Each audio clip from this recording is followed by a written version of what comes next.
Hi friends, big boss season 9 இன்னைக்கான promo 3 வந்துருச்சு. இந்த ப்ரொமோ பார்த்தீங்கன்னா, ரேங்கிங் டாஸ்க் இருந்துச்சு இல்லையா, அதை இது பண்ணி தான் இந்த ப்ரொமோ போட்டிருக்காங்க.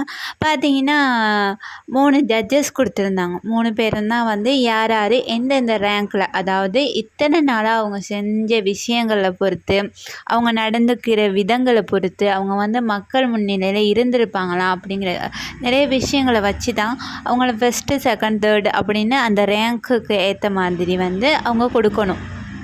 பட் இந்த 3 பேருமே வந்து அவங்களுக்கு ஏற்ற மாதிரி அந்த குரூப்பிசம்னு ஒன்று இருக்கு இல்லையா, அது வந்து கன்ஃபார்ம் ஒரு உண்மையான விஷயந்தான். இப்போ பாருங்கள், விக்ரம் அங்கே கனி 2 பேர் இருக்கிறாங்க. சபரியை வந்து ஃபஸ்ட் ரேங்க் கொடுத்துட்டாங்க. ஏன்னா சபரி, விக்ரம், கனி இவங்க எல்லாமே ஒரு குரூப்பு. அப்போ அந்த இடத்துலையுமே வந்து ஒரு குரூப்பிசம் அங்கே வந்து காட்டப்படுறது வந்து ரொம்ப கேவலமான ஒரு விஷயம்.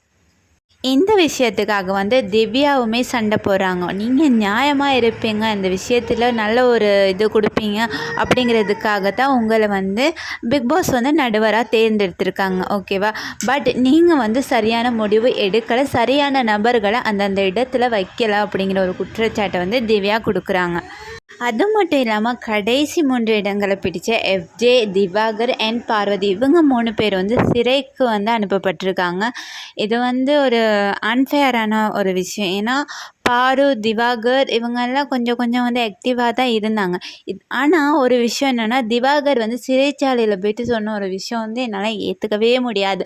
புரணி பேசுகிறது, சண்டை போடுறவங்கலாம் வந்து ஃபஸ்ட்டு இடத்துல இருக்கிறாங்க, நாங்கள் நல்லது செஞ்சுருக்கோம், நல்லது பண்ணுறவங்க எங்களை வந்து சிறைக்கு அனுப்பிட்டாங்க, மற்றவங்கள வந்து ஃபஸ்ட், செகண்ட், தேர்டில் வச்சுருக்காங்க அப்படின்னு சொல்கிற விஷயம் வந்து ரொம்ப கேவலமான ஒரு விஷயம். இந்த ஷோவில், இந்த சீசனில் வந்து ரொம்ப சண்டை போட்டதே வந்து பாரு அண்ட் திவாகர் தான். இதை வந்து திவாகர், பாரு வந்து மனசில் வச்சுக்கணும். இதை பற்றின உங்களோட கருத்தை மறக்காமல் கமெண்ட் பண்ணுங்கள், லைக் பண்ணுங்கள், ஷேர் பண்ணுங்கள். பாய்.